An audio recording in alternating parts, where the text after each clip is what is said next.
हम चालू भी करेंगे। ये मेरा लक्ष्य है कि 31 मार्च 2022 तक उस पुल को चालू करें। 8 हाई स्कूल को हमने 10+2 कराने का काम किया।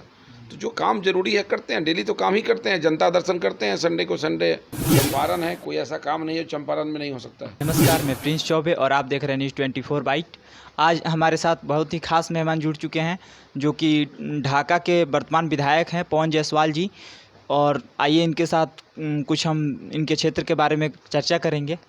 तो सर, आप मतलब कि अपने क्षेत्र से जीते ढाका से, और उसके बाद आपने जो वादे किए थे उसमें कितने अपने वादे अभी तक पूरे कर लिए हैं? हम लोग तो कोरोना में विधायक बने, अभी जो है कोरोना की चपेट में है। उसके बावजूद हम लोग एक एक दिन का हिसाब हम लोग रखे हुए हैं कि जनता का वोट मिला है तो कोरोना के टाइम में लोगों के बीच जाना, सेवा करना, बाढ़ के समय में जो सड़कें जर्जर हो गया, जो टूट गया, उनको ठीक कराना, दुरुस्त कराना। जो हमारे यहाँ हाई स्कूल थे पहले से, जिसको इंटर करना ज़रूरी था, ऐसे 8 हाई स्कूल को हमने 10+2 कराने का काम किया। तो जो काम जरूरी है करते हैं, डेली तो काम ही करते हैं, जनता दर्शन करते हैं, संडे को संडे। बीच में जो काम आया गांव में गए किए। अपने क्षेत्र में जाते हैं? क्षेत्र में जब मेरा तो समय बना हुआ है कि प्रत्येक संडे को हम 2 पंचायत का कार्यक्रम रखते हैं।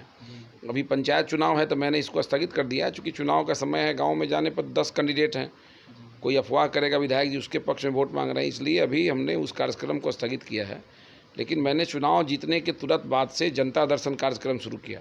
पहले तो एक जगह ढाका, एक जगह घोड़ासान करते थे, लेकिन अब उसको हमने चेंज कर दिया उसके शेड्यूल को। और हमने क्या किया कि ढाका की एक पंचायत में 2 बजे से करते हैं, घोड़ासान की एक पंचायत में सुबह 8 बजे से करते हैं। यानी कि महीना में हम 8 पंचायत को टच करने का प्रयास करते हैं। 4 संडे हुआ तो 8 पंचायत हुआ। तो एक अलग तरह का काम इस मामले में हम करते हैं कि लोगों की कोई समस्या है तो करें। प्रखंड कार्यालय में जाके बैठना, वहाँ जो समस्या है लोगों का सुनना, पदाधिकारियों के साथ बैठना, ये तो लगातार काम ही होता रहता है। अच्छा, आपके क्षेत्र में जाम की समस्या भी बहुत है जैसा कि लोग बता रहे थे, तो आप उनके निदान के लिए क्या कुछ सोचे हैं? शहर तो चूँकि मंडल मुख्यालय है, तो जब गाड़ी का दबाव ज़्यादा होगा तो जाम लगता है। लेकिन ऐसे जो अवैध दुकानें लगाई जाती है जिसके चलते जाम की समस्या होती है, एग्जीक्यूटिव अफसर को कहा गया है नगर परिषद को कि आप उसको हटाइए।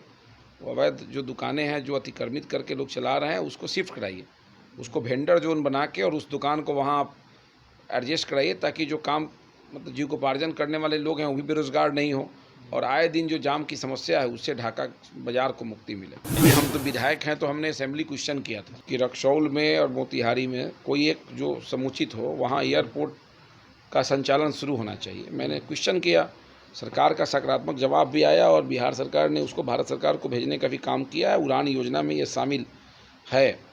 अब जितना जल्दी ये हो जाए उतना हम लोग अपने आप को इसकी उपलब्धि समझेंगे। ऐसा आपको क्या लगता है आप आएगा चंपारण में? क्यों नहीं आएगा? दरभंगा में आया कि नहीं आया? जी आया। तो मोतिहारी क्यों नहीं आएगा? मोतिहारी में जगह का अभाव होगा अगर, तो रक्सौल में काफ़ी जगह उपलब्ध है। तो ये तो चंपारण है, कोई ऐसा काम नहीं है चंपारण में नहीं हो सकता है। इसलिए मोतिहारी में जगह की कमी है, यहाँ का ग्राउंड उसके हिसाब से छोटा है, तो उसको पूरा करने का काम गवर्नमेंट ज़मीन अधिग्रहण करे।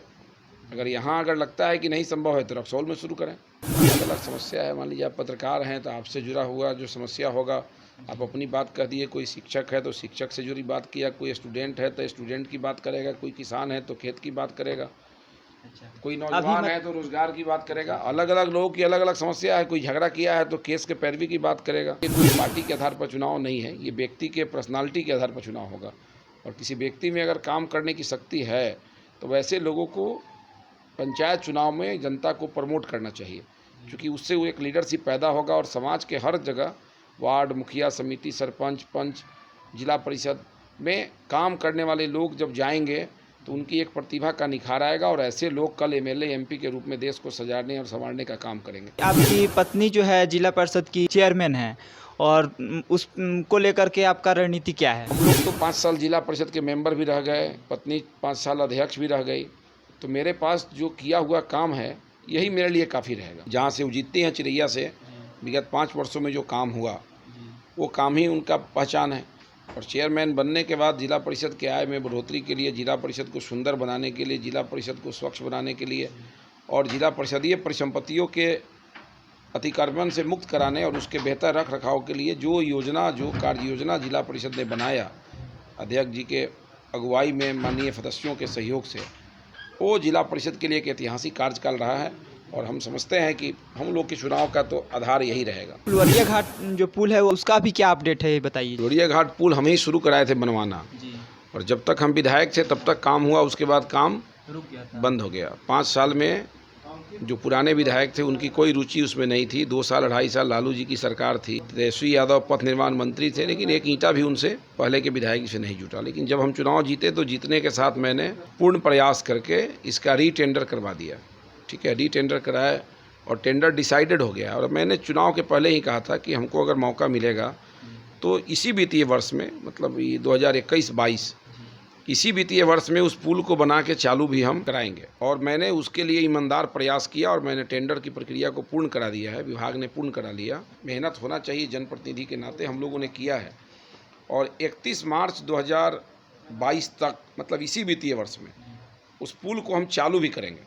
ये मेरा लक्ष्य है कि 31 मार्च 2022 तक उस पुल को चालू करें, चूँकि पुल का पूरा पिलर खड़ा है, केवल ऊपर की ढलाई होनी है। ढलाई होगा, आवागमन चालू हो जाएगा। और चूँकि बरसात का समय है, नेपाली नदी है लाल बकिया, तो पानी के चलते प्रॉब्लम होता है। और हम लोग इस महीना के लास्ट तक उस पुल का काम हम लोग संवेदक के माध्यम से शुरू करवाएंगे। और हमको पूर्ण विश्वास है कि हमने जो चुनाव के पहले लोगों को कहा था उसमें हम खरा उतरेंगे। इस सड़क से कई पंचायत के लोगों को, कई प्रखंड के लोगों के आवागमन होना है, उसको हम लोग प्रथम लक्ष्य देते हैं। क्योंकि ये वो सार्वजनिक रास्ता हुआ जहाँ से कई प्रखंड, रास्ते तो बहुत हैं, हर गांव में रास्ता है, लेकिन ऐसा रास्ता जिससे कई प्रखंड, कई पंचायतों के लोगों के आने जाने का मामला है। मोतिहारी से बेलवा घाट अच्छा सड़क है आपका, ढाका से पकड़ी दयाल बहुत ख़राब सड़क है, चिरैया से पुरनैया बहुत ख़राब है, ढाका से फुलवरिया ख़राब था, अभी ठीक हुआ है, ढाका से घोड़ासान ख़राब था, ठीक हुआ। ऐसे करके मठिया से चंपापुर पताही जाने का रास्ता, ये जो रोड है, जिस रोड के बारे में हम बताए हैं, जो ठीक है वो तो ठीक है, जो ख़राब है ढाका से फुलवरिया से घोड़ासान पहले ख़राब स्थिति में था, अभी ठीक हुआ। तो इन सड़कों पर हम लोग का विशेष नज़र है। झौआराम से कुंडवा चैनपुर, कि इसको किसी भी परिस्थिति में हम ट्रैफिक 7 के लायक बनवाएं। ट्रैफिक 7 का मतलब हुआ कि जहाँ ट्रैफिक ज़्यादा है, लोड गाड़ी जाने की संख्या ज़्यादा है, सड़क खराब हो जाता है, बनने के साथ ही उसका उखड़ना भी शुरू हो जाता है। तो उसको बनाने में उन मानकों को पूरा करना पड़ेगा जिससे ओवरलोड गाड़ी उस पर चले भी तो सड़क पर कोई असर नहीं पड़ेगा। तो हम लोगों ने PMGSY 3 में इन सड़कों का चयन कराया है। और जो पथ निर्माण विभाग की सड़कें हैं उसके लिए हम लोगों ने मंत्री जी और संबंधित सेक्रेटरी से बात करके उसको दुरुस्त कराने का काम शुरू कराया, और कई जगह काम हुए भी हैं। लेकिन जो महत्वपूर्ण सड़क है, ढाका पकड़ी दयाल, झौआ चैनपुर, चिरैया पुरनैया, मठिया चंपापुर, ढाका घोड़ासान से फुलवरिया, ये सब जो रोड है, इसको चौड़ीकरण हम लोग चाहते हैं। और इसको चौड़ीकरण के साथ इसका निर्माण हो, ये हम लोगों की प्राथमिकता है और हम लोग इसमें सफल होंगे। धन्यवाद। मैं प्रिंस चौबे और आप देख रहे थे न्यूज़ 24 बाइट।